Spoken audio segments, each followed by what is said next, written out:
CataractCoach.com podcast series, episode number 134, with Gustavo Hüning, innovating and advancing anterior and posterior segment surgery. He's a retina surgeon, cataract surgeon, and eye trauma surgeon. Let's learn more.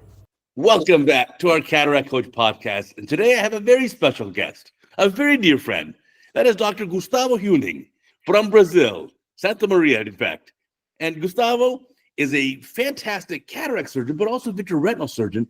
And he's had a lot of innovation, which we're going to talk about. Gustavo, welcome to our podcast.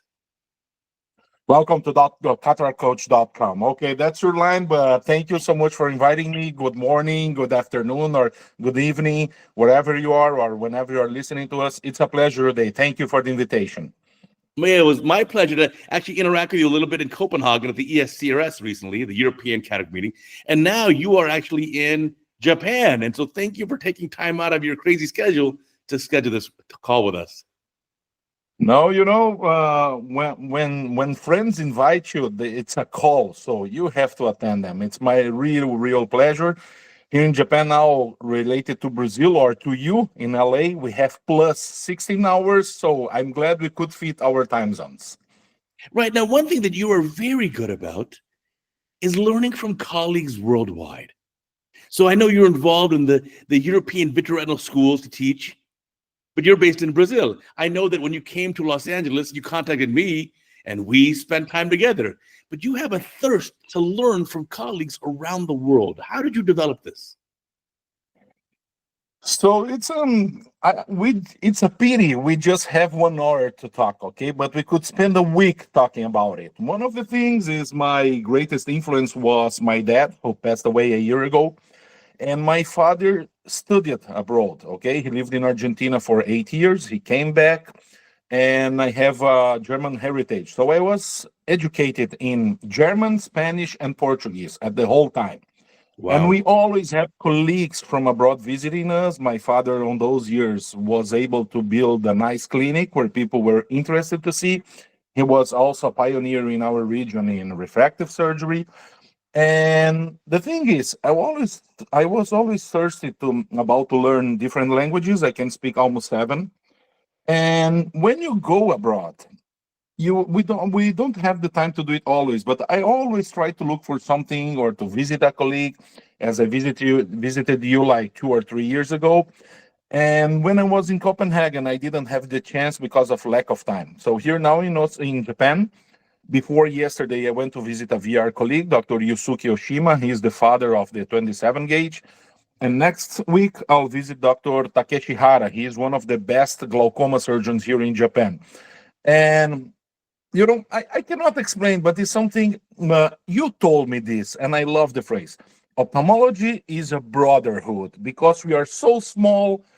We are innovative. We want to see what other peoples are doing because I can learn with you through your videos in CataractCoach, in YouTube, Instagram, or your website. But going to visit you, to talk to you, these are the tips that you don't see in a Congress lecture or whatever. It's what we say, I don't know how you guys say in English, but the chats you have in the aisle, in the corridor, that's where you really learn with your friends. Yeah, that's a good point. In fact, the saying is you learn a lot in the lecture halls at the big meetings, but you really learn a lot in the hallways just catching up with colleagues. Absolutely. That's right.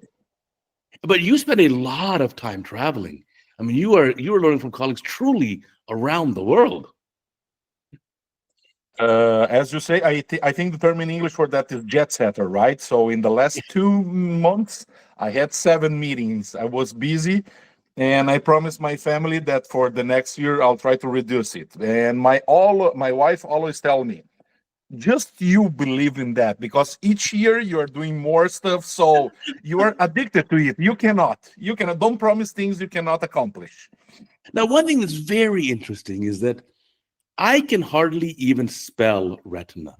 I know very little. But you have done so much training and fellowships.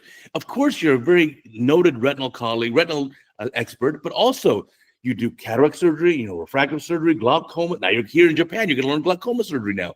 So you cover truly the full spectrum of ophthalmic surgery.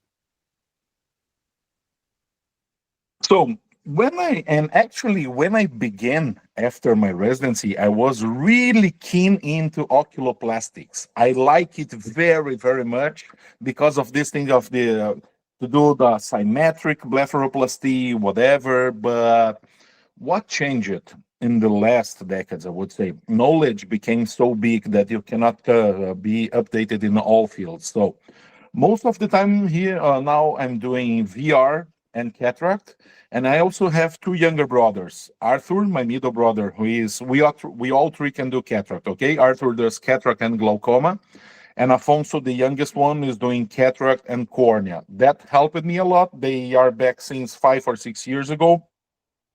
But you sometimes, when you are, because how can I say, the VR surgeon is the firefighter in ophthalmology. You are usually Right. the last line, right? So Yes. sometimes you have to do a combined surgery. So to know at least, I'm not the best glaucoma surgeon or whatever, but you have to know at least the basics. Otherwise, Right. especially with a socioeconomic factor that must be considered in Brazil, you cannot put this patient twice in the OR. Okay, sit there and do what you have to do, and that's one thing. But we had a discussion now in the ESRS in Copenhagen, a case where a colleague was doing neovascular glaucoma cataract surgery, and it was bleeding a lot. So Mhm. I went to the microphone. Usually, I don't like to do it, and told him you should have injected anti-VGF before the surgery. So Right. again, we had a time where the subspecialties were very split, and in my humble opinion, everything's coming together again. Cataract surgeons will have to learn a lot about retina because each year we have more patients with diabetes, okay? And it's going to be a common stuff. We must know at least the basics of the other subspecialties. I think you're totally right. Example I used to give is that when I was teaching my residents, and I've retired from that last couple of years, but we'd have these new cases of neovascular glaucoma, usually from untreated proliferative diabetic disease. And we would, of course, do their anti-VEGF. We'd end up taking them to the operating room. They also had a cataract. They're 65 years old. We'll make them take out their cataract. While they're on the OR table, put the indirect laser on, do some panretinal photocoagulation, then put the IOL in, then put the Ahmed valve in too. Everything all at once, one sitting. That's it. That's perfect. That's how we should be doing it, in my opinion. Okay. Sometimes you have some restrictions, or you're not the best one to do it. Then call a colleague. Be humble. Okay. We cannot know everything, and we cannot do everything. Be humble and ask for help. This won't make you a worse doctor. The opposite. This will make you a better surgeon. Yeah, I think I agree with you. I tend to choose a couple things to have very deep expertise. So for me, cataract and refractive, I want a very deep expertise, but I want to have good knowledge, maybe not to be an absolute artist, but have a good knowledge and ability in glaucoma surgery and cornea surgery as well, of course. And you're right, it all comes back together. As we say, even if we choose subspecialty, after all, we are still eye surgeons, the whole eye. So have that in mind. No, I think that's a very good point. Now, you were there visiting a vitreoretinal colleague who developed 27 gauge vitrectomy. So explain it to a cataract surgeon like me who doesn't do pars plana vitrectomy. Isn't that very, very low flow? I mean, isn't Poiseuille's equation 27 gauge? How much can it possibly flow? So, according to a cataract friend, this is sci-fi. This is not ophthalmology. But the thing is, we had in the past the 20 gauge, okay, before we had trocars, and the holes we were doing in the sclerotomies were super big. So then 25 was developed, but the thing is, on the years they started with 25, the instruments were too stiff, so you could not do a decent surgery. So we gave a step back, and then we invented 23. With 23, it was maybe one of the biggest revolutions in VR surgery, okay? And with time, physics, chemicals, with the help of the industry, we then went to 25. And now we have a lot of surgeons going with 27. Why? Because fluidics became better. The inner side of the instruments are bigger now, and you have thinner instruments which are harder. So they don't bend while you are doing the surgery. So Okay. it's 27 And gauge, you but it's thin wall, larger lumen. absolutely, that's right. And now you can do with 27 a surgery almost in the same time you can do with a 23 gauge surgery. And Wow. that has changed a lot the game. You don't Wow. have to suture. Because of that, you have less chances of a lower IOP than the following day, less chances of endophthalmitis. And this colleague, Yusuke Oshima, I've heard he has been trying 29. I don't know if it is true or not. I didn't want to ask him, but I think one day we're going to see it. The biggest challenge in the VR surgery, because more than the cataract surgeon, the VR surgeon needs a lot of instruments, okay? And they are expensive. So each time you change the gauge, the caliper of your surgery, you have to buy everything new. So we still have a lot of people still working with 23 gauge because of that, because you have to change your whole toolbox, okay? And that is expensive. We everybody know it. No, that makes a lot of sense, for sure. Now, I also want to talk to you about something you published 10 years ago, which is when you made your own 3D viewing system before there were commercially available systems. You made your own 10 years ago. Man, that's maybe one of my favorite accomplishments or stories. So this was 2012. I was Okay. still a VR fellow, and I went to a course in the Ankara University. Professor Emin Özmert was there, the big boss, the head of the department. A friend of mine, Sibel Demirel, she's now one of the best VR surgeons in the planet, was a fellow.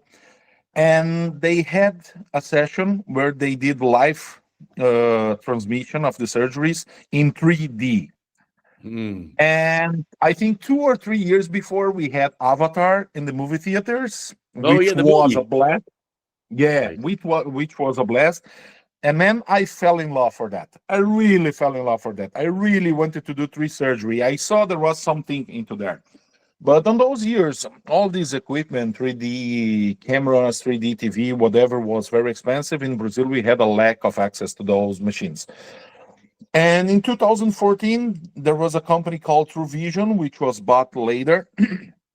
So I wanted to do it. I wanted to do it. Then I go to an AAO meeting. And in the academy, I saw the first equipment in 3D, which was working. And I go back home. I tell it my father, look, we have to find a way to do it. My father says, let's try to do it, but I'm not supporting you on this crazy idea. You use your own money from your own pocket because I'm not a bank. All good. All good. Okay.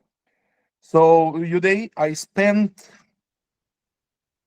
4 years maybe going there, asking, researching, talking to people, talking to engineers, talking to the industry people. No, no, no, forget it. You cannot do it. You cannot do it. But the thing is, I'm a stubborn man, and when I decide I want to do something, I'm going for it. So at the end of 2016, I go, I find an engineer, and that's funny. That's really funny. This guy was specialized in nightclubs, audio, and video. Okay, he was All the guy right. putting the speakers, the lights, stroboscopic light, whatever. And I talked to this guy. Look, I've talked to so many people. I don't know if you're going to understand what I want to do. These and these and these. I need two cameras. I need a 3D for flat screen. He just looked at me. You need a condenser. I look at him. I need what? A 3D condenser. That's all. You are kidding with me. You mean one machine will resolve everything? I'm going to the States tomorrow to buy it. Are you serious? Yes. And come on. No, no, no. So you buy a condenser, this, and this. So I fly to New York. I buy everything. I go back to Brazil. I call him, look, I have all the stuff here. No, but come on. I talked to you 4 or 5 days ago. Yes. And I did my job. Now it's your time. The guy comes today, and we made the first available 3D system in the Southern Hemisphere. We used it for 4 years because we had Ingenuity available here in Brazil, or we were available to buy it. Okay. And the funny thing is that when my dad and my brother see it was really working and you could use it, then they wanted to be part of the team. And then I say, okay, okay, okay, okay. How much do you want to pay for your share in this business? Because now it has a different price. And it was really fun, man. It was really fun. I do 100% of my cases in 3D nowadays. I think it's a one way. Sometimes people try to use it in the beginning, they don't like it, but you have to insist a little bit because you have a 55-inch screen in front of you showing you a lot of details. We have the digital filters. My middle brother, Arthur, was already with me. No, before he was still in residency. So when he had vacation, and also especially during the pandemic, they went back home. He invented the monochromatic filters. So we had a lot of colleagues who helped us on this path because you can do it alone. You have to change knowledge. And then we have different people around the world working with this. It was fun. It was really fun. Thank you for remembering me the 3D system. Well, it just shows you that if you have the drive, the will, the ingenuity, you can make it happen. Of course, of course, Yeah. of course. Well, where the how is the saying? Where there is a will, there is an action, or where there Yeah. is a Where will, there's a there is a will, there's result. a I don't way. remember. Where there's Yeah, a where there will, is a there's a will, there way. is a way. That's it. That's it. Thank you. No, that's. Thank you. I mean, So, it's a if you want it, fantastic story. and we also have a saying: necessity is the mother of creativity. So, you need it, you'll find a way to do it. Yeah, that's what we say too. The necessity is the mother of invention. Is the USA way of saying it. Oh, the invention. Okay, perfect. Same thing. No, I think 3D certainly has a role. I'll tell you, for cataract surgery years ago, we had the system when it was commercially available, and I used it for maybe 6 months or a year. But I just found for a routine, very efficient cataract surgery, it didn't provide me with a whole lot of upside. So I stopped Mm-hmm. using it. Now I'm actually getting back into using it because as we develop these robotic systems, you're looking at a Uh-huh. 3D monitor again. You're going back to it. I'm glad to know because when I've been visiting you 3 years ago, you told me you didn't like it. Now you're back. Once you go, once you go into 3D, man, you can't go back. It's a one-way path. So I'm glad to hear about it, and for sure, with the robotic systems, 3D is a must. I have no doubts about it. And we are still walking slowly. 3D will bring many other options for sure about it. And I'm glad to hear about it because you are one of our maybe the greatest influence we have in our field. It's glad to know about it. There still the only challenge about the 3D systems are the price. They are too costly, too costly. And there was now a new 3D system in the SCRS. I was working through the boots from a new company. They have improved the depth of field, the vision quality, and I think we're gonna see in a shorter future, in a short future, very new stuff and new applications for it. Hopefully. Yeah, one of the challenges I guess we have here, certainly in the US and probably in many other countries too, is that the costs of our technologies keep getting more and more and more. But yet, if you look at like the government reimbursement for these procedures, your pay is less and less and less. So it becomes quite the challenge. This is maybe one of the greatest challenges we have in our field nowadays, as we were mentioning before, socioeconomics. I use 3D systems even in the because I work in private and public, okay, and I have one machine in each one. In the public system, you cannot charge more, and even if you could, those patients wouldn't be able to afford for it. Right. But I think there is an indirect turn on it as time, as education, because your whole team is watching the same surgery. So my helpers, I don't need to talk to them. They know when it's the time to give me the new instrument, or if there is any complication, they see if there is a PCR, for example. They already prepared the anterior vitrectomy without saying anything. These are the biggest indirect earns. So if you save time, for example, for me that's an important thing. More than time worth more than money, right? And in the private system, also health insurances won't reimburse them. And sometimes, if it is a case, which I think I really will need it, you can charge patients for that. But even so, if the patient says he cannot afford it or for it, of course I'll do the surgery the same way. But sorry, innovation is really, really, really important, especially in ophthalmology, which is I would say we are the number one in innovation in all medical fields, right? It's really ambitious to say that. We have genetics, we have MRIs, Right. radiology, whatever. But one of the nice things we have now in the ESCRS, I talked to Filomena, who is the president, Burkhard Dick, the vice president, Joaquin Fernandez, the secretary, and one of the heads of the scientific committee. They focus this year meeting in long-term results because Mm. there is a bias. We are talking too much on innovation and we are not paying attention if these new innovations, there is new stuff, what are the results? Are we doing better to our patients, giving a better result, or are we just innovating for innovating? So Mm. this is one thing I would to congratulate them here in public because we really need to know the new IOL, the new machine, the new technique. How are the results in 10 years? And the ESCRS program this year, we had a lot of it. And that's one thing for the newer generations who are listening to us. I would recommend to record everything and to register everything, publish it, bring the results. We want to see how are things behaving because otherwise we have no reference. We are just changing stuff without knowing if it works or not. Yeah, I think that's one of the key things as we move into this, next few years is really tracking our data. The use of big data to look at actual long-term results. Absolutely, I agree. I agree, and even with that, big data will is already changing the planet and the society, the way we live. But even for people who don't have access to AI or starting or have budget restrictions, write it down. Write it down. Okay, I'm starting to implant a new IOL. Okay, take note of your results. Okay, I put first negative when I do the biometry, but the result was minus zero point 0.5 or whatever. Do your own history, develop Right. your own constant, and register and publish. We need it because you are going to help millions of people, millions of people. Science is the way, so we can compare, we can see what if if things are doing fine or not. Yeah, I saw that feeling at the ESCRS, and what I was impressed with, it seemed like the ASCRS was kind of on the downswing, but the ESCRS every year is like better and better. That meeting is definitely on the upswing.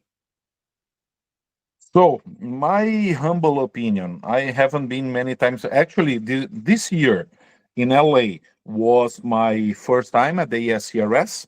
I liked it. But about the ESCRS, I can talk more because I've been there many times. And my humble opinion, also talking about BROSCARS, the Brazilian Society of Cataract and Refractive Surgery, what I can see as a pattern, they are these two societies, they are open and each year they open the program for more people, for younger people, and for people who are not from the big universities or big cities. They are bringing people who usually wouldn't have the chance to talk in public and bringing this knowledge because you know it more than me. You are traveling the whole planet. There, every place you go, you learn a new thing. There is a colleague who is not in the social network, who is not in the Right. meetings, who is not publishing, but these guys are good. Give them a chance. You have to oxygenate. You have to give them new air, fresh air, and I think that's the merit of the ESRS and the Broscars on this subject. Inclusive meetings, very open. You can present. You've never been to a meet, come. They'll welcome you with open arms. Absolutely. Absolutely. And one thing I do like about the ESRS, they have this instructional course where you can send. It's open. You can send it, and actually, I send a few. You can send just one. So this is one thing I would recommend they should change. Make it possible people can send more.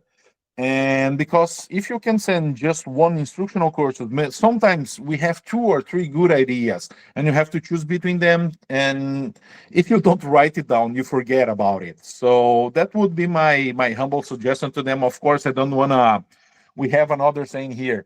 I don't want to teach the priest how to give the mass, right? I don't know if you have something like that, but this would be a tip.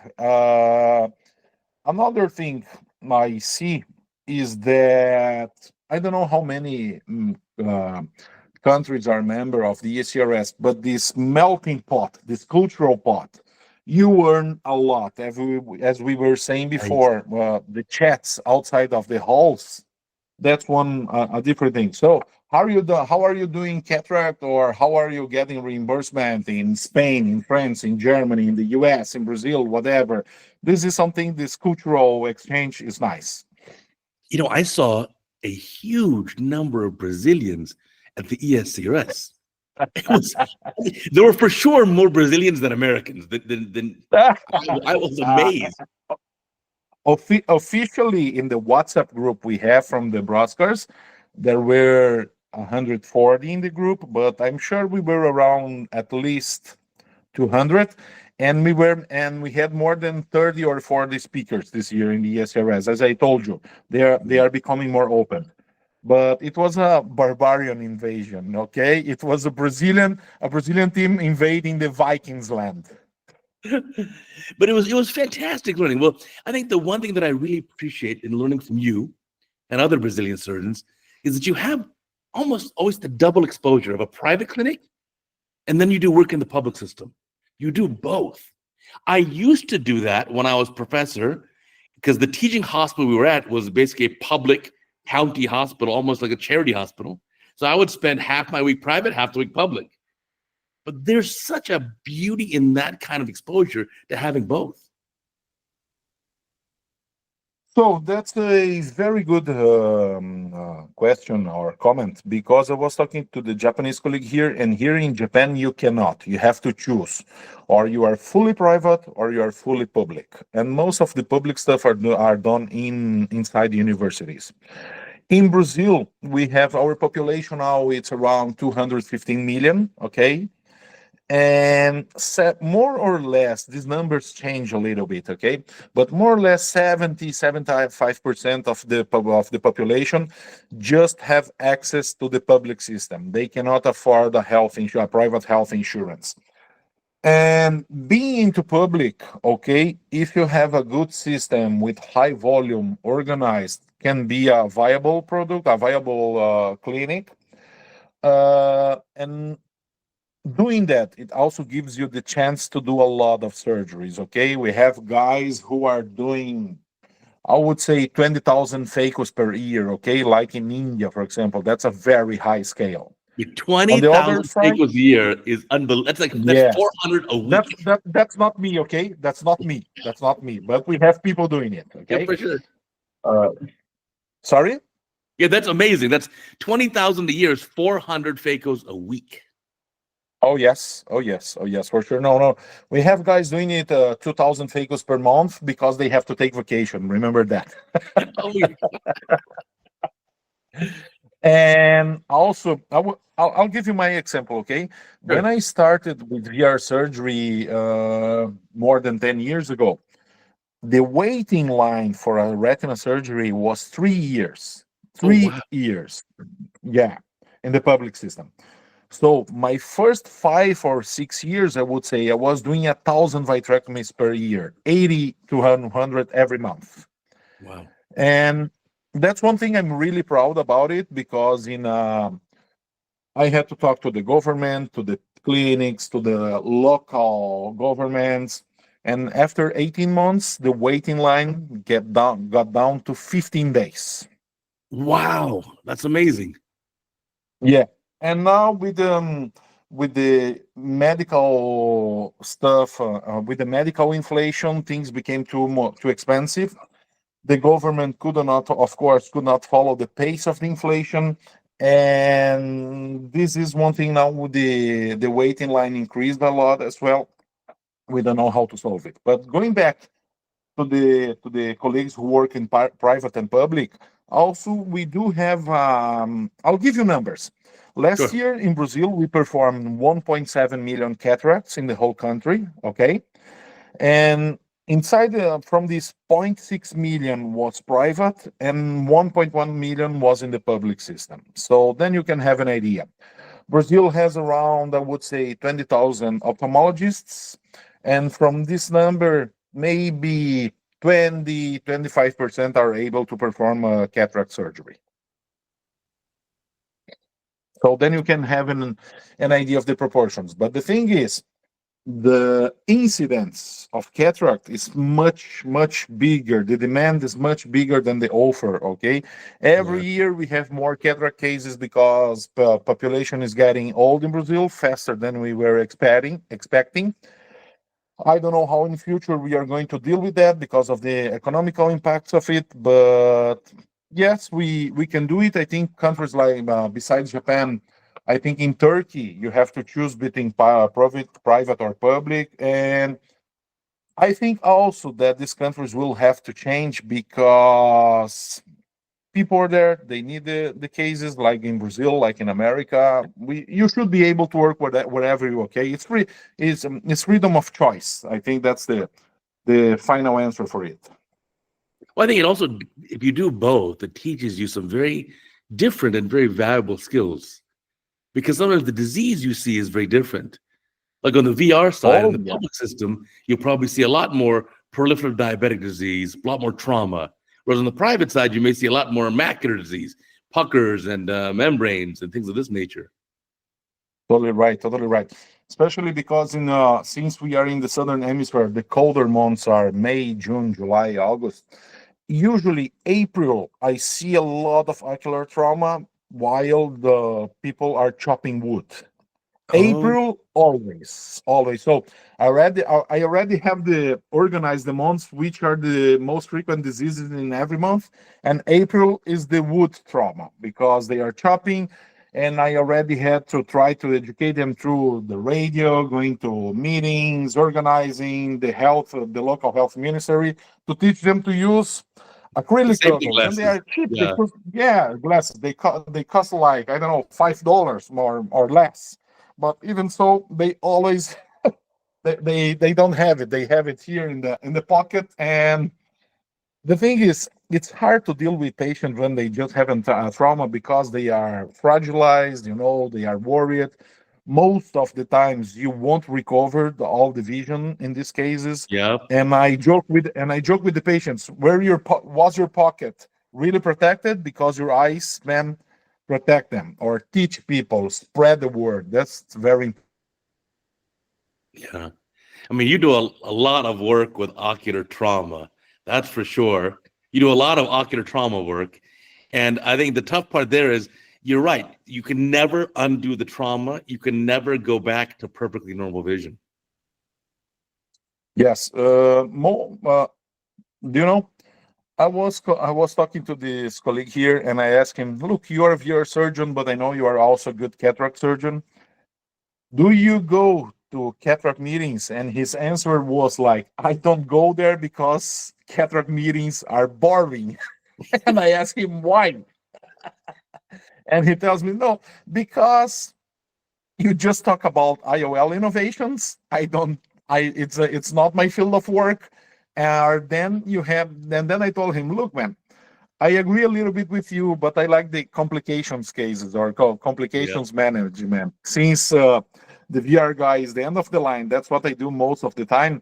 And as you said, working in public gives you the chance to learn more because of the volume, and you Right. can then apply that in the private systems. Because even in private, we have a lot of things. I think it was in the beginning of the year, I did an artificial iris implantation, Oh, and if wow. I didn't have the skill, if I didn't have the skills which I learned in the public, I wouldn't have been able to perform the surgery. That's a great point. Absolutely. Now, for the rest of ophthalmology, what did you find exciting at the ESCRS that you're going to incorporate into your practice? What's coming down the road for us? So one, I think that the most important paper in the last months was the new IOL classification, which was written by Joaquin Fernandez from Spain and many others. This is something because I most of my time I worked in the public system, and I'm really into the private for the last, I would say, 6 years, more or less. And the thing is, it's really challenging to learn because we are providing a service, okay? Right. How do you teach, or how do you say what's the best way to teach a patient that a trifocal IOL will make his life better, or even a toric IOL will make his life better, because these IOLs, they are more expensive than a regular monofocal, right? Hmm. But how can I say it? I don't like the word, but I think I'll make a point and you will understand. How do you sell it? How do you preach to this patient about it? Because you know that will make his life better, but on the other way, he'll have to spend more money with that. And sometimes people cannot, sometimes they can.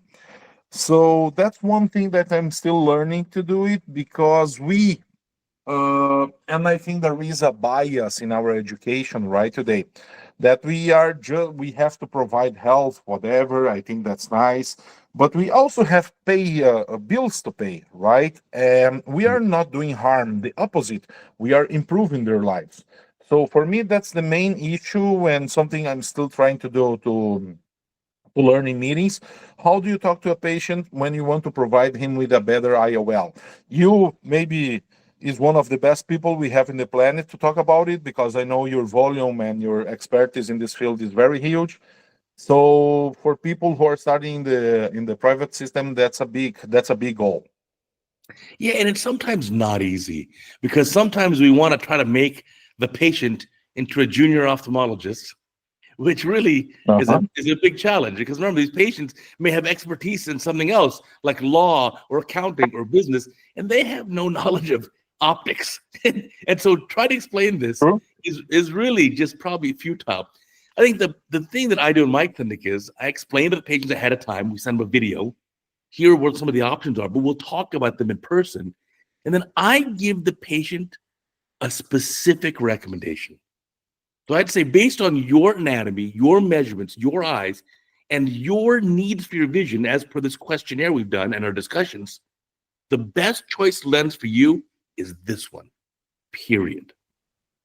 And so then you'll Perfect. know, then the patient, because here's what I take a step back and I think, I went to medical school.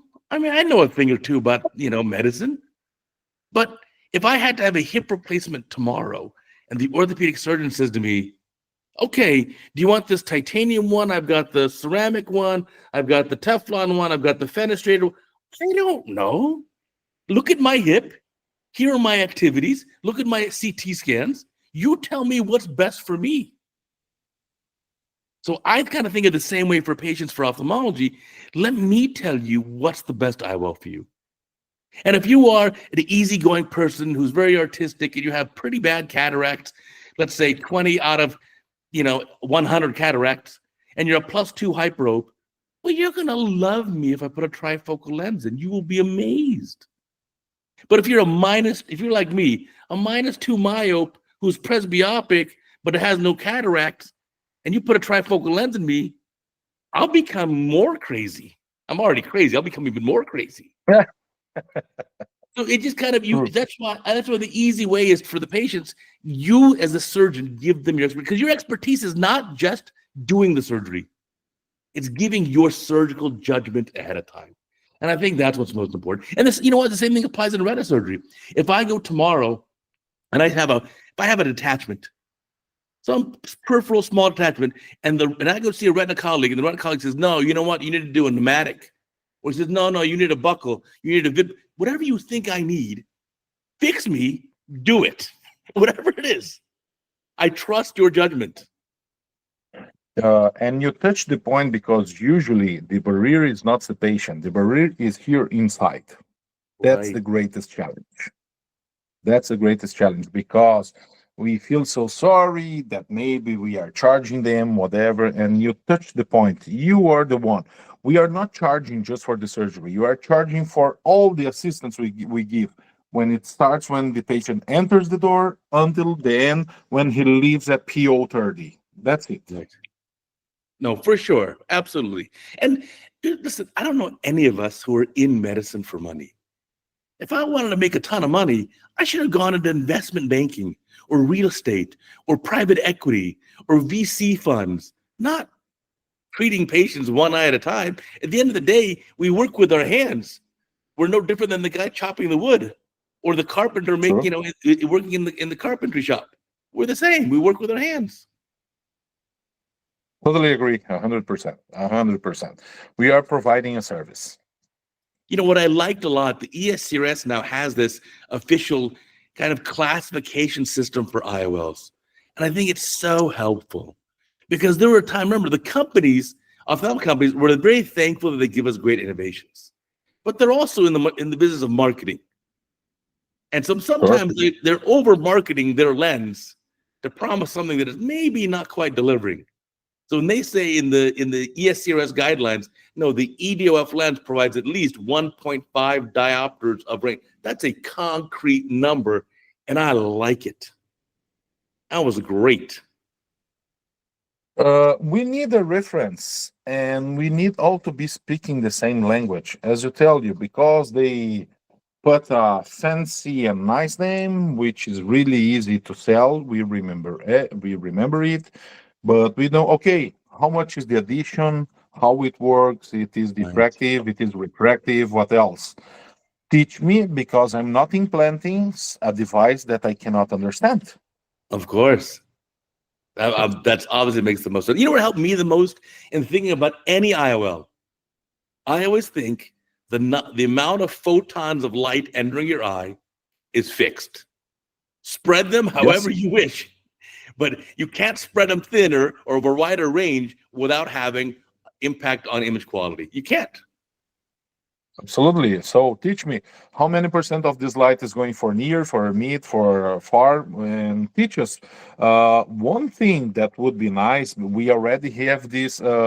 When you go to the supermarket and you look on the backside and you have the Right. nutrition data of the food, we should have something like that for IOLs. Oh, I love that idea. That's a great idea. So here is the light distribution of this lens, period. I The mean, light that would help a distribution, lot. the addition, the constant, because usually the A constant is a small number. You have to check where is it. Usually it takes us 10 seconds to find it. So put on the back of the package the data and let us choose. I think that's a wonderful idea. Hopefully, we'll get there. But I think the ESCRS has got a great first step in achieving this of having very concrete guidelines for IOL classification. I think it makes a lot of sense. Oh yes, yes, and I think the first thing is now resident services teach that in the for the new young doctors, because the names change a little bit, and it will take us a few months to learn it properly and apply it in our offices as well. For sure. I mean, and obviously, this all ends one day in the future when we have that truly accommodating IOL that restores us back to, 8 hours of accommodation. Then we don't have to worry anymore. True, true, true, true. No discussions about it. Except the cost of that one's going to be sky high. It's going to be crazy. Absolutely. Let me ask you one thing. How many travels are doing per year? Last year I did 21 countries. This year I'll probably do 23 countries. Wow, wow. So how many years does your passport? How every once you have to change your passport? So actually, I just got a new passport about a year ago, and you can order it with extra pages. So for someone who travels a lot, Oh, I didn't know it. I didn't, because let me know you. My passport, it still has two blank pages. Probably I'll finish it this year or in the next months. But I just learned something new. I'll ask for that.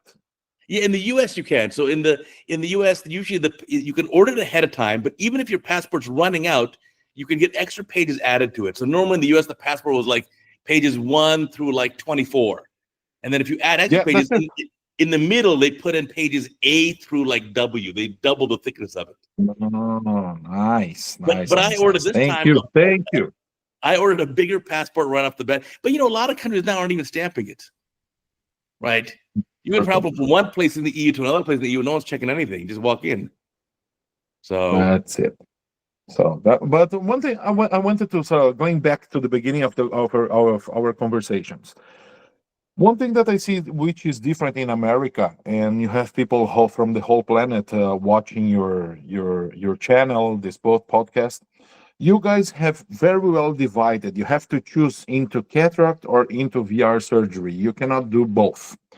And most of the countries, like here, Japan, or my home country, Brazil, or Europe, we are able to do both of stuff. Right. And one thing, I don't know which one is better, if it's market reserve or how it works, but what's your opinion on it? I know you are the one interviewing here, but that's something I have always wanted to ask, and now it's a good time for that. Yeah, I think so. Yeah, the U.S. system is everyone does an ophthalmology residency, and then after that, you can subspecialize. There are now cataract refractive fellowships. You can do a cornea fellowship, a glaucoma fellowship, a pediatric strabismus fellowship, and then the two longer. Those are all 1 year. The 2 year fellowships are vitreoretinal surgery, although you could do just a 1 year medical retina fellowship, which is non-surgical. But then the other Mhm. one is oculoplastics, and orbit surgery is usually a 2 year fellowship as well.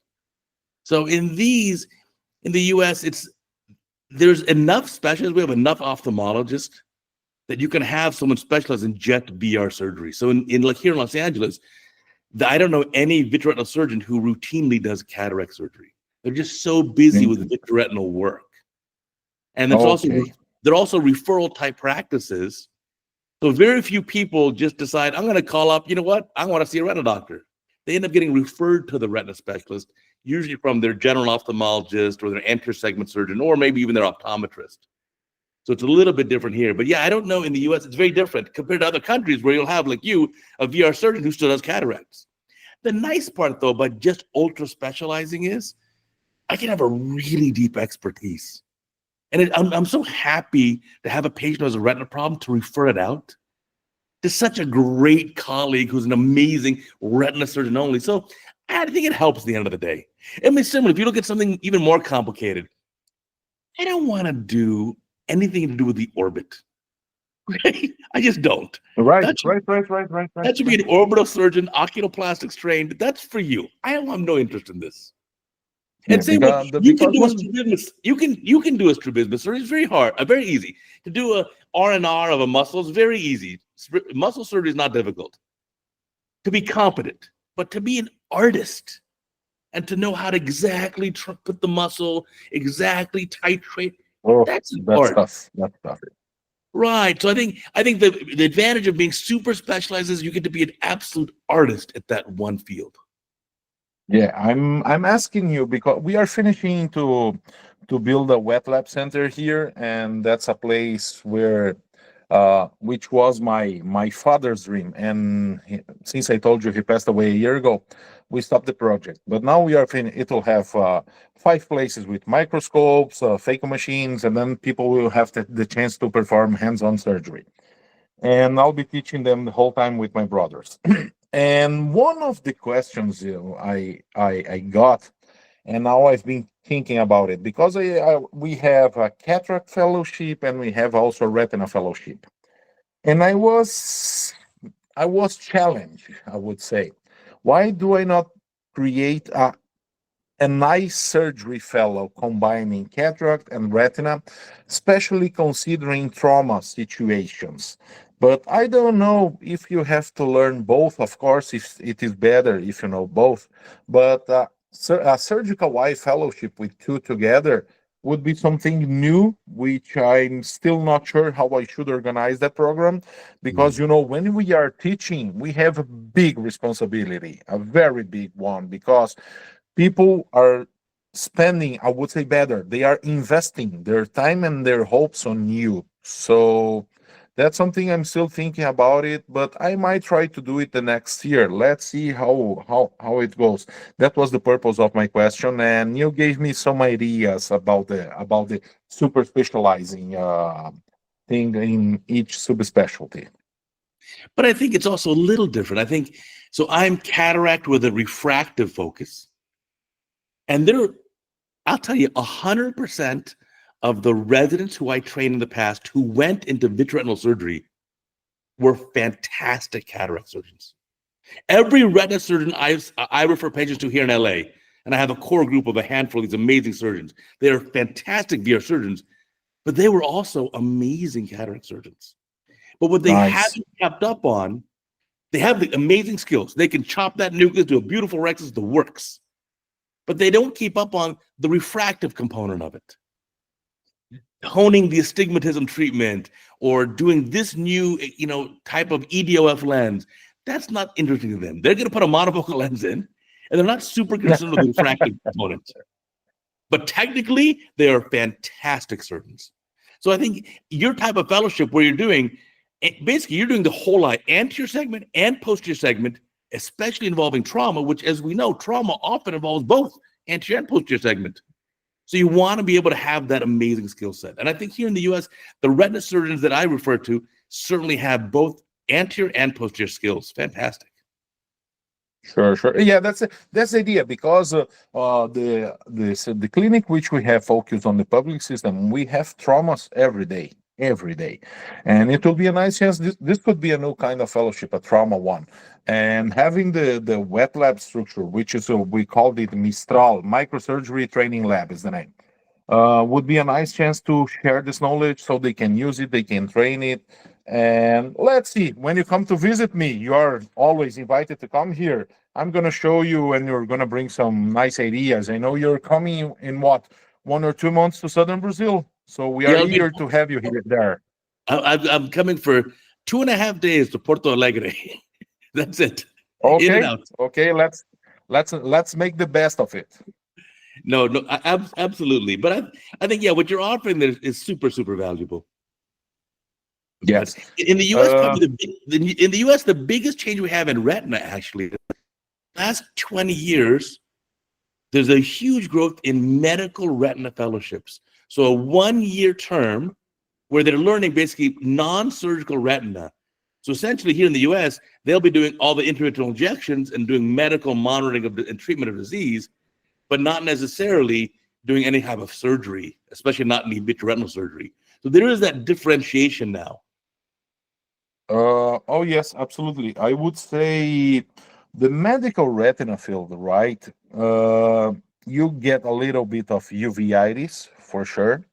We are living the golden age of the macular diseases. Until we had a vaccine, we would say to our patients, good luck. Right. Now we can treat them, and especially now with genetics, the medical retina field is changing totally. It's a new specialty. We already have medical retina specialists focused in genetical diseases. And now that we are starting to have these new treatments, this is also a hot stuff now.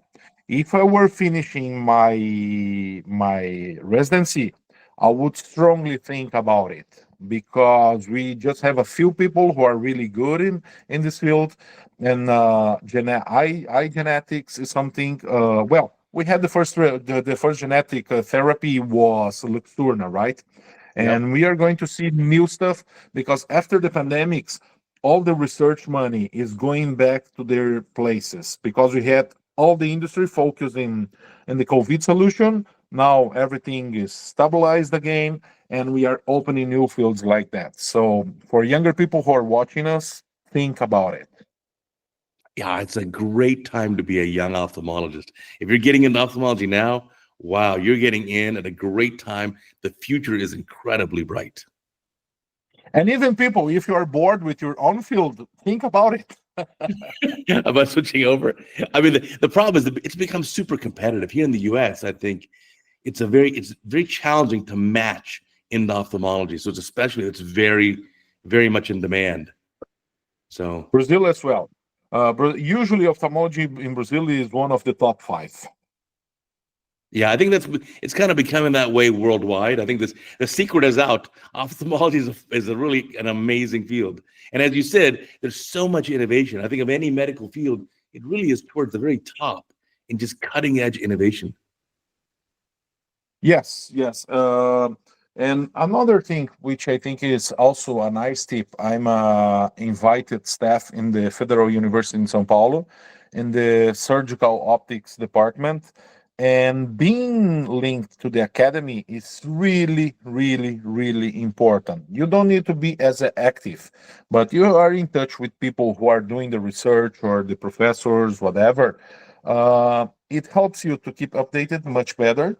Also, another very, very important thing. I have written an article for the Broskers magazine 2 years ago. The internet has changed the axis of power. Until the 90s, we had big professors who were the owners of the knowledge, and what they used to say in a meeting or in public was law, and they could finish a career. Now, with this, we change it totally. We change it totally. You, and this is something I was telling to the Broskers organizers and also to other meetings organizers, to the SRS people. Uh, you don't need to go to a meeting to be updated or to learn. If Uday publishes now something in LA, a guy in Indonesia, a guy in Japan, a guy in Brazil can have access to the same information in the same moment. So why do we need which is the purpose of the society's existence?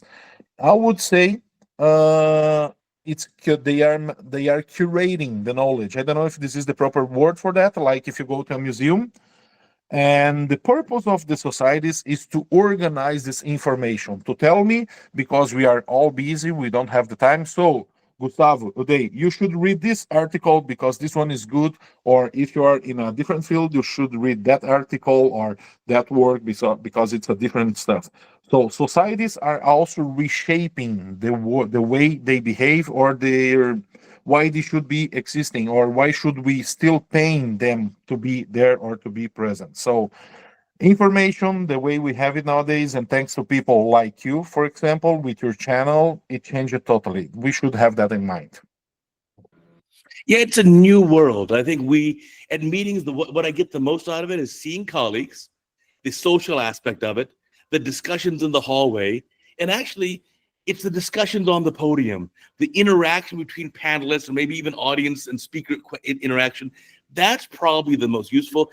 Those interactions are a little bit more challenging when I post a video online, but the growth of this is spectacular. I mean, my Instagram is now 1.2 million views a month. Oh, Insta alone. congratulations. It's crazy. Like I'll put a video on Instagram in 24 hours, 30,000 people will see it. A surgical video. So it's not patients watching it. This is colleagues. And then you add in the YouTube views and the CataractCoach.com views and the LinkedIn and the Facebook, and you're looking at like 4 million views a month. It blows my mind. But the nice part now is it's actually real-time peer review. I can put something up online and I can get replies and responses from many ophthalmologists instantly. Yes. That's the thing. That's the best peer review you could ever have, because they don't owe you anything. They say what they want, what they do believe, and you can take it in a good way or in a bad way. It's such of you. As if you're a smart person, you'll take it in a good way and you'll learn from it and get better from it. Right. So that's the best thing about it, in my humble opinion. These things that's what you're doing now. This is the best thing about connecting people and learning from each other. Oh, I think so too. And I got to tell you how much I really value our friendship. I really do. When you came to LA, it was my pleasure to host you and just stay in my house. I was just so, and just, you know what, spending the time with you together, I learned just so much. It's such an amazing exchange there. So again, I want to thank you. I can't believe we've been talking for 1 hour. I got to be respectful of your time since you are actually in Japan, 16 hours time difference. My pleasure. It's been an honor to be there with you, to be invited. I know how important this is. Actually, I am the one who wants to thank you for your cataract coach, because I'm gonna tell you something. My biggest challenge when I decided that I wanted to enter the cataract field, my biggest challenge was doing a Rexis, and I couldn't start the flap. And because of your tip in your website, I learned a lot and I became a better surgeon. So thank you for the work you have been doing and teaching us all. Awesome. Yeah, I have to get you to submit a video now for our sister channel, retinarounds.com. We have a nice sister channel. Okay, let's do it. So, let's do it. I'll be on Thank you again. I want to remind our listeners and viewers, remember, we got a new Cataract Coach podcast every single week on Apple, Amazon, Spotify, Google. Anywhere you find a podcast, you find the Cataract Coach podcast. And of course, we have a new Cataract Coach video every single day, 2,700 videos and counting. Next year, we're going to hit 3,000 videos. And of course, we have our sister channel, retinarounds.com. Check it out. So until next time, I'll catch you later.